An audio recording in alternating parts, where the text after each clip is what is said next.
The Civil War was a conflict over a way of life, the plantation agriculture of the South that depended upon slaves. So when Abraham Lincoln was elected president in 1860, his opposition to slavery was seen as a threat to the economic interests of the Southern states. The South responded by seceding from the Union and founded the Confederate States of America in 1861. South Carolina was the first to secede on December 20, 1860. Mississippi, Florida, Alabama, Georgia, and Louisiana soon followed in January 1861, with Texas seceding on February 1st. 3 days later, delegates from these states drafted the Constitution of the Confederacy. Jefferson Davis, former Secretary of War and Senator from Mississippi, was inaugurated as president on February 18th, before Lincoln himself would be officially inaugurated. In April, Confederate cannons fired the first shots on Fort Sumter, gaining control of the port of Charleston, South Carolina. Lincoln called out 75,000 volunteers determined to suppress the insurrection. It was the beginning of war. Virginia, North Carolina, Tennessee, and Arkansas seceded in the spring. The Confederacy had 11 states, the Union 23.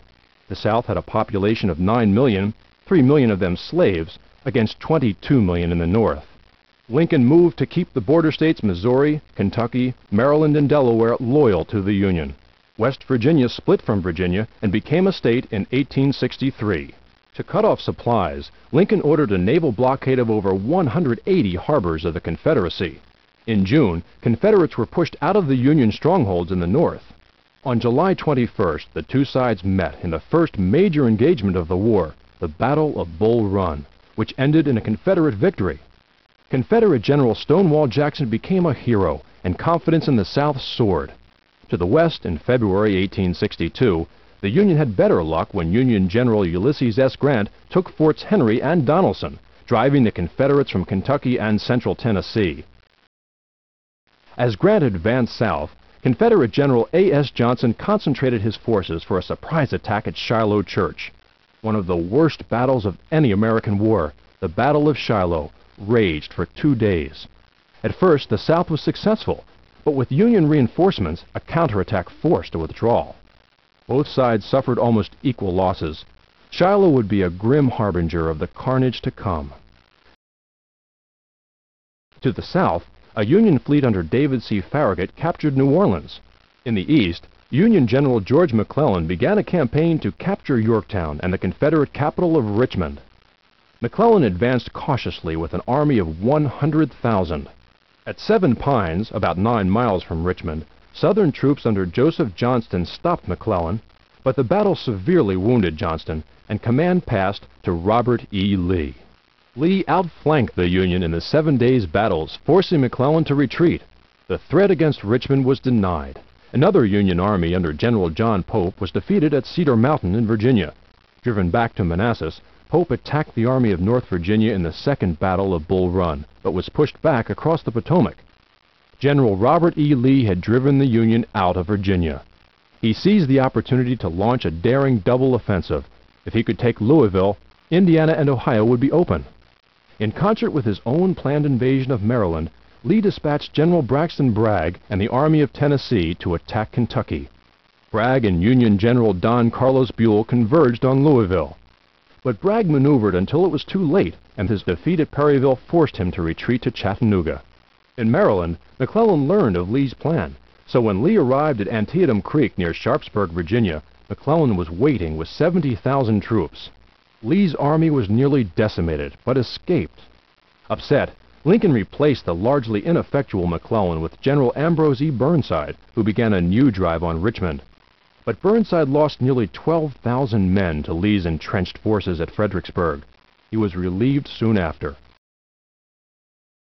At the start of 1863, Grant had failed to take Vicksburg, Mississippi. Leading the Army of Tennessee against the city, he had hoped to break the Confederacy's communications with the far west. By summer, he was determined. With direct attacks failing, Grant cut off Southern General John C. Pemberton's forces from the interior and settled in for a siege. In Virginia, Burnside's successor, Joseph Hooker, was decisively beaten by Lee at Chancellorsville, but it was a costly victory for the South. Stonewall Jackson was mortally wounded.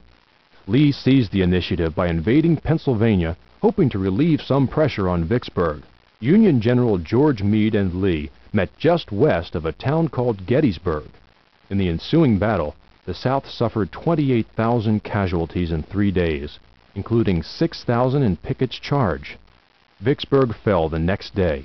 In central Tennessee, Union troops forced Bragg out of Chattanooga and into northern Georgia, but Bragg caught exposed Union forces and defeated them at Chickamauga.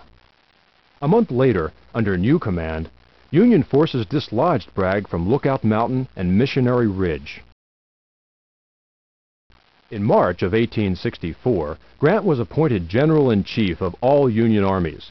He launched a new drive on Richmond, but he and Meade suffered heavy losses in the Wilderness Campaign of May and June. At Cold Harbor, Grant made a mistake that cost the Union more than 6,000 casualties in less than an hour. After his first attacks were repelled, Grant laid siege to Petersburg, only 25 miles from Richmond, the Confederate capital. In the west, General William T. Sherman, Union commander of the Western armies, invaded Georgia with 100,000 men. General Joseph Johnston engaged him with 60,000 in a fierce battle at Kennesaw Mountain, but finally retreated to Atlanta's defenses.